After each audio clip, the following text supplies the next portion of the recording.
Our theme tonight is Acquainted with Grief. I want to welcome everybody tonight to our class, and I pray that this has a broad stroke to it and that you all can connect with it. It is the best way for me to say that in a significant way.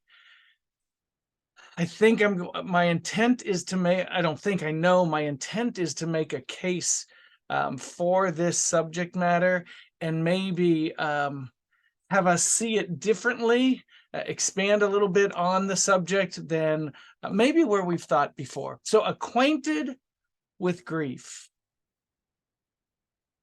Tonight, more specifically, the many facets of grief. Isaiah wrote that someone was acquainted with grief. Who was this person that was acquainted with grief?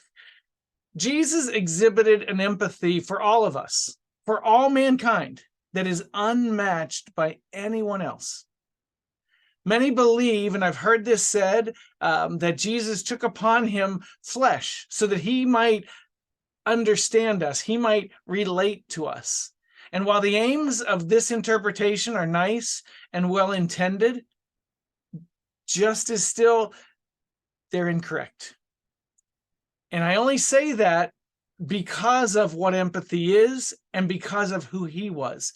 Jesus never required such personal experience in order that he might feel our pain.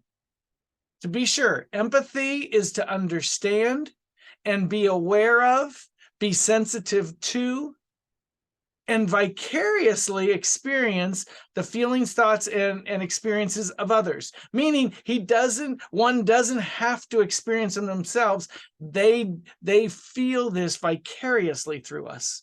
Sympathy and empathy both address caring of others. But empathy involves actively sharing in the emotional experience that others are in. So Isaiah wrote that someone was acquainted with grief. Who was that was acquainted with grief? Same answer. It was Jesus the Christ. Now I'll make that case so that we understand why he took upon him flesh. The Creator understood his creation. Jesus embodied empathy. It was he who formed Adam's flesh. And he's been doing that ever since with each one of us. He was ultimately aware of the weakness and the frailty of our flesh. Now understand this, which is what defines his sacrifice in taking upon him this corruptible flesh. All of us, each one of us, every single human being, born into the flesh by circumstance. The decision was not ours. It was someone else's. Only Jesus did so by personal choice. Many believe and say he needed to experience flesh to relate to us. It's actually quite the opposite. Jesus took upon himself flesh so that we could relate to him. Man needed to know that Jesus knew. So, the Son of God accepted the Father's demands and endured being sent to save us. As is said in John 3:16, for God so loved the world that he sent his only begotten Son. And his only begotten Son said, yes, I will take upon me flesh. Okay, now that we know who was going to be acquainted with grief, written of by a prophet, let's understand what that means, acquainted with grief. Acquainted, defined, having personal knowledge of or experience with, having seen or experienced, familiar with, possessing an awareness of something through one's own personal experience. Acquainted. Grief or grieving, deep, poignant distress caused by or as if by bereavement. A cause of deep suffering. Keen mental suffering or distress over affliction or loss. And lastly, sharp sorrow, painful regret. The verse that I keep referencing is Isaiah 53:3. And here's what Isaiah spoke and wrote. He is despised and rejected of men, a man of sorrows and acquainted with grief. And we hid our faces from him. He was despised and we esteemed him not. He was hated. From this verse, he was hated. He was rejected. He was mournful. He was grief-stricken. He was disregarded. And he was disrespected. By whom? By all. And the phrase that we pull out of that verse and use for our theme tonight, a man of sorrows, and here it comes, and acquainted with grief.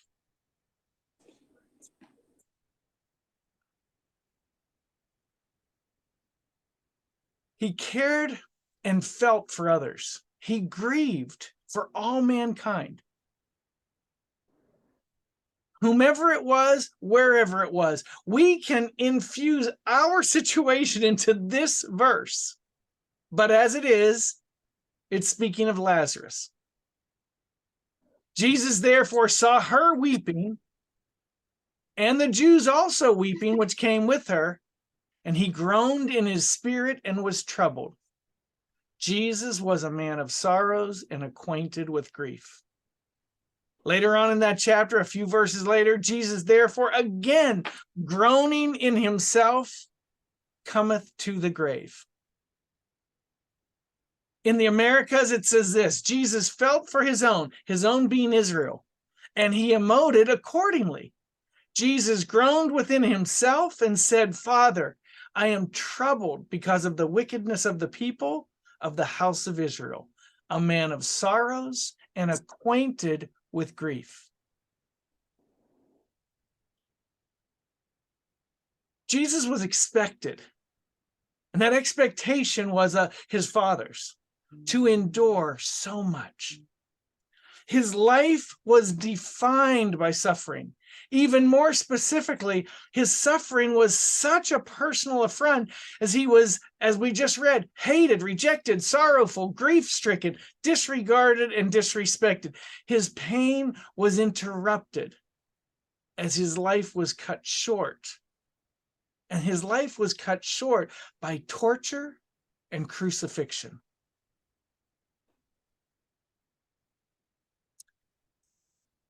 He was most definitely acquainted with grief. We often tie grief to death and the mourning of that death to grieving. While this is accurate, it's not exclusively descriptive of grief's sources. And this is the direction we're going to travel tonight. Because when we read that he was acquainted with grief, we just read verses that he groaned within himself, that he grieved over the condition of people. And I wonder if that's indicative of the grieving we do, that it's not single in its facet in death and death alone. There's so many facets to grief. So many things that are grieved. Maybe there's so many more things and more ways of grieving than we think about normally.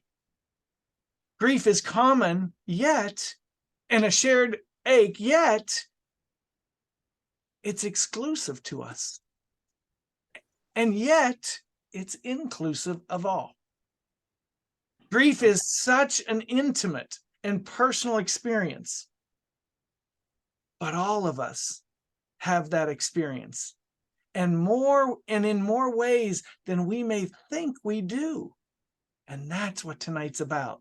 So maybe it is that each and every one of us is acquainted with grief. Some grief events that aren't just death related.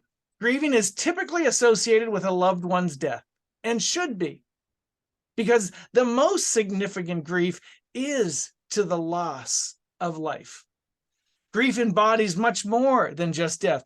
And even saying that feels wrong, because there is nothing that hits harder and deeper than the loss of someone when we grieve, but it is more. Many of life's experiences can potentially cause grief. And as I did this study, I was shocked at how many and how intimate I am with grief. And if I could, how acquainted with grief I really am. Although not all losses are considered equal, every setback, every one, whether illness, health-related issues, loss of income, some type of failed relationship, can trigger grief reactions. Some losses either are or are considered worse than others. Either they're worse than or they're considered worse than. Some of this even depends on culture and from whence we come. In some cultures, certain experiences are seen to be more worthy of grieving than others. But regardless, we grieve and grieve often. And sometimes we get stranded in that grief. Here's a list. I'm going to provide a list of causes of grief outside the death of a loved one. So tonight's introduction, this class with the subject of grief is intended to enlighten each one of us. It's not singular in its purpose in just learning about grief, but also in uncovering and discovering how many ways we grieve, which would first enlighten us to ourselves, but also to those that we come in contact with. Are people hurting more than we understand? Are we unaware of the aches and the pains that people carry when they paint a smile on their face and they're hiding something deeper inside? We are those who are called to serve all people in a Christ-like fashion, ambassadors of, if you will. And who is it that we're ambassadors to? He who was acquainted with grief by description. He who understood that all people suffer. He who understood that all people need tenderness. They need care. They need love as I have loved you, said the Savior. That's what we're called to do. The Samaritan woman that he stumbled upon at the well grieves something, grieves someone. The adulterous woman who was dragged to the center of the city into the temple, she grieved something or someone, and he knew that. And maybe what he knows and we might learn is that everyone grieves something or someone. Let's look at that list of things that can cause grief that fall outside the spectrum of death of a loved one. Estrangement. Now listen to this. Any permanent shift in a relationship, a friendship, a romantic coupling of any kind that leads to estrangement, separation, is painful and is grieved. I'm talking to someone right now who is going through this, and the pain is manifest through anger. And the anger is just a mask to all the hurt within. He can't show the emotion he really is experiencing right now because he has to be tough and he has to hide the ache that he has inside because he's estranged from, and it looks like it's leading to a permanent separation. Financial loss. Sudden, unexpected losses. This can result in home forfeiture, having a vehicle repossessed, or just uninsured losses. This can lead to financial grief. It can include more than just finance, by the way. It can change a life to the negative. It can completely disturb one's financial security and really lose their sense of identity. I once lived in that neighborhood. I once was able to work at that building. I once was able to drive that vehicle. I once was able to allow my children to do these things. That's a grieving period. Illness or injury, a third cause of grief. Life-altering illnesses or injuries can bring deep despair. I often ask you to pray for those who have lingering issues, because they don't always manifest just as the sickness itself or the injury itself. It can include the loss of what was their old life. It can include the past enjoyments. I was able to do this and now I can't do that. They grieve unrealized future. Now that this has happened, I can't do this, and I planned on doing whatever that is. And the knowledge that their body and their health is failing. All of these things are grieved. And by the way, the stages of grief that many of you know, maybe all of you know, that come with death normally, also attach themselves to terminal or chronic illnesses. Denial, anger, sadness, and acceptance, all a part of the grieving process for those who are diagnosed or injured permanently. The fourth is relinquishment, letting go of something, losing something. This involves giving up on something or someone. I want you to process through these. Maybe even think of some individuals that may be or have experienced this. It can feel, the situation can be forced upon us. Or maybe it's an exchange for something. Listen to this now, and I want you to hear this part, because this is kind of the shocking part. Even happy situations can create a grieving of sorts. Marriage or the birth of a baby, which are wonderful moments, can create a loss of self, a loss of who I once was. For some, it feels like a restriction. I won't give you examples, but I just had this experience with one of the young people that I'm dealing with. And so we understand that. Again, remember what the word was. The subject was relinquishment. It can involve relinquishing who they were, their independence. And it literally can cause grief in that person. Breaking up with someone is relinquishing. Losing weight is relinquishing. Giving up a habit, good or bad, is a relinquishing. Moving away from home, graduating college, all of these can stir up all types of emotions. I can remember, and I told someone this just this past week or so, I can remember graduating from college and having that feeling of, now what? Now I relinquish my classes, I relinquish I'm getting to something, and now what? Now the expectations are through the ceiling with what I have to do. So people grieve even in happy situations at times. We have to be aware of what people are experiencing. Be sensitive to them. Institutional losses. Failures of institutions personally can lead to grieving. Example, public servants or politicians, employers, corporations, churches, associations who fail to protect individuals can also contribute to grief. These are normally experienced through forced change of some type. And such change, especially for people who don't like change, can be disturbed and intimidated by. Whenever someone's identity is tied to, a policeman is tied to his or her calling.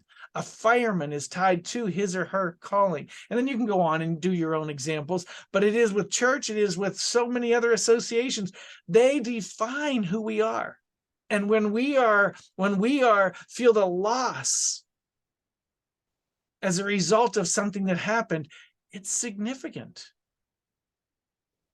Institutional losses is what that's called. The death of a pet. I've often explained myself to other people with pets. We lost a lot of animals when I was a young person. We lived on a very, very busy street, and I was the one who was called to take care of those animals when they died and bury them. And so I almost had a coldness. I wouldn't connect with our pets because I knew they would soon, something would happen, and their lives would be cut short. And so I didn't want to connect to them and then feel that pain. Hopefully over the years that has changed, and I am connected to animals and pets now. So I understand this better than I may have 20 or 30 years ago. The death of a pet, close bonds, any close bonds that are broken can cause trauma. Relationships formed with pets can be more substantial for some than with friends or family or other people. And those who are affected almost kind of on a broad base can be little children. Candace and I knew someone closely who had a little kitty cat since this individual was born into the world, and recently lost that pet. It was significant to them. So young children, elderly, those who may live at home, and this is their companion in that house, those feel that pain even greater. But it is not contained to that short list. It can be any and all of us. And this loss is very, very significant. Loss or death of a pet. Career loss. Again, you're going to be able to identify those who are mourning, not just the loss of life, but the loss in any one of these areas. Career loss. The more one is invested in a particular position, meaning some people grow through their company. I think of my father-in-law, who was the ideal employee. He started at the mill working as a laborer, worked into management, and then into senior management. Just for me, an amazing example of someone dedicated to their calling and to their work. He was fully invested in J&L Steel, and he experienced much disappointment as he got older. And I understood it to be significant. He was fully invested in his company. So the greater the grief to someone like that, all job losses, hear this now, all job losses can cause grief at some level. Grief due to career loss doesn't just happen when someone's terminated or when they're laid off. It can even be when they retire. The loss of feeling needed and wanted by retiring is there, and that individual grieves that. Even if someone chooses to move to a new career at age 40 or 50, they can grieve what was. So grieving is impactful on many, many levels. Multiple losses, regardless of the size of those losses, when they come, bam, bam, bam, bam, in a short time period, and they just keep coming, and we can't seem to get up from the first loss, and the second one hits us, then the third, then the fourth. Grief becomes complicated. I no longer know which one of those losses I'm grieving now. I lost my job, then I lost my house, then I lost my relationship, and then it just keeps coming, building upon. And before I have time to heal from that first setback, I'm now in the fourth loss. Multiple losses can be overwhelming and so challenging to heal through. Unsuccessful love. Relationships are complicated. We all know that. At any level, in every way. But when it's through partnering with someone, the struggles are even more significant. But those who are single and still looking for, or just beginning to look for love in a relationship, suffer a different type of grief caused by relationships, the failure to find the love that they seek. Those searching out a partner or a spouse, even more significantly, may experience loss, isolation, low self-worth. Am I not worthy to find someone? While those engaged may struggle in trying to hold their relationship together. Either way, love and relationships are significant causes of grief. Be aware of the people around you, that they might be hurting more and differently than you may realize. Empty nesters. This is one that I've watched people my own age go through and suffer from. We recently saw someone our age who the children had moved out, and her marriage fell apart. What they had in common was now gone from their home, and they found that they were staring at one another. When the last child moves out, emptiness can be experienced. The sounds of youth, the sounds of life in the house become silence. Some feel emancipated from bills and expenses, and others feel the impact of the loss. Be aware that those who now have a home that is without children may be grieving. That list and description is not thorough. It's not complete. It's not fully comprehensive. I'm not going to stop and pause on all of these, but I'm going to show you the multiple ways people can grieve. The death of a spouse, the death of a parent, the death of a child, loss of a pregnancy, death of a sibling, death of another family member, even extended families, death of a good friend, death of a family pet, as we said, death of a famous figure. Sometimes we love our heroes to such degree that impacts us. We grieve those losses. Another event is just loss in general, loss of trust. I grieve what I once had in trusting whatever that might be. Loss of safety, loss of approval, loss of body control. Something gives up. I just found out someone has a disease that's attacking their body control. A divorce or a separation, loss of that significant person, permanent or lingering illness, loss of health, serious or injury, as we talked about, loss of that, my knee, or being able to do something that I can't do anymore because of my shoulder. Retirement or loss of job or career, loss of a best friend, loss of a good friend. Not to death, just losing that relationship. Loss of freedom. Loss of freedom because of reconciliation. I separated from my relationship, and now we're back together, and I lose that freedom I had. Loss of freedom in a new relationship. Loss of freedom to a new family member. We had a baby, and now my life has changed. Change itself can cause grief. Change in schools, change at school.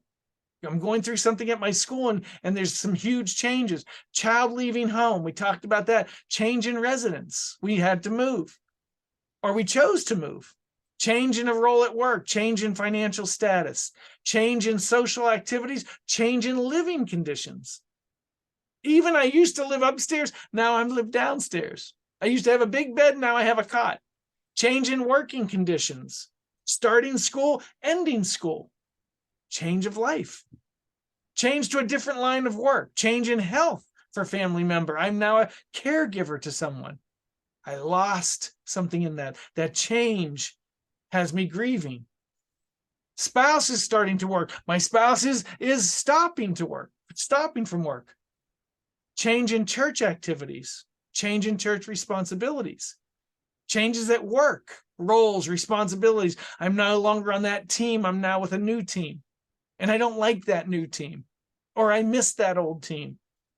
Revised personal habits. I'm changing my sleeping habits. I used to love staying up late and watching whoever, Jimmy Fallon, and now I'm going to bed earlier. Change in sleeping habits, change in eating habits, change in working out. I miss working out, or I'm sore from working out, whatever it is. I'm mourning, I'm grieving something. Change in recreational activities. We used to have family reunions, now we don't. I used to play softball, now I don't. I used to play tennis, now I don't. I used to run marathons, now I don't. Conflict can cause grief. In-law problems, legal conflict, trouble at work, trouble with a boss that you can't connect with, increase in arguments, just in Everywhere I go, people seem to be amped up. That increase in arguments has me grieving. Increase in family arguments. It's no longer a place it used to be. It was so peaceful. Now there's all kinds of turmoil happening. Increase in spousal arguments. Stressful issues at work. We have new owners, new insurance plans, new offices. I have a new boss. Stressful issues at work. All of these are multiple ways that we grieve, multiple things that we grieve, the means in which cause us to mourn, the loss of something. You may think my loss is insignificant, but to me, it's very significant. And that's who you're dealing with on a daily basis. People who are processing through these things. So when the word says that he was acquainted with grief, he understood each one of us and the pain that we were suffering. He understood sorrow. He saw our pain and he wanted us to maybe be more, and still does. So as tomorrow starts, I want you to consider tonight and the many things that you saw on the slides, and consider those that you come in contact with. As you interact with your friends, as you interact with your family, as you interact with coworkers, with church members, and maybe even in those just passing you on the street or in the store, those you've never met, consider tonight. Consider tonight and remember how many are acquainted with grief. Consider tonight and remember that the person in front of you might be actively grieving right in that moment. As they bark at you, maybe there's a reason behind that. Maybe they're masking the ache, and it's manifesting through anger because they have no other means, capacity, knowledge of how to within themselves. Your purpose may be more than you think it is in their life. Your purpose may be more than you think it is in your own life. Your purpose may be more than you think it is in God's calling of each one of you. Because maybe all of us are a little acquainted with grief.